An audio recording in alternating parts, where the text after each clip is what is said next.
Welcome to the Learning Pines YouTube. We hope this video helps. You want to start by selecting the precise cells that need changing.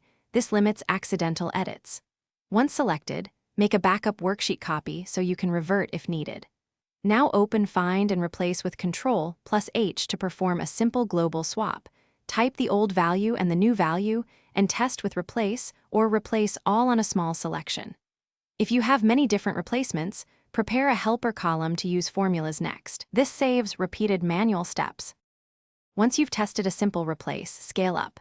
Use a helper column with nested substitute formulas to replace several values in one pass. Substitute, substitute. A2, old 1, new 1, old 2, new 2. Make sure to lock references and drag down to apply to the range. Alternatively, run sequential find and replace operations for each pair when there are only a few. If you face dozens of mappings, use a short VBA macro or power query, using a mapping table to automate safely and reproducibly. After replacements look correct, convert any helper column formulas to static values using copy, then paste special right arrow values so your workbook won't recalc unexpectedly. Once done, filter or use conditional formatting to highlight cells that still match old values or unexpected strings. This helps confirm success.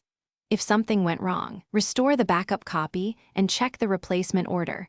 Overlapping patterns can cause earlier replacements to affect later ones. Make sure to test on a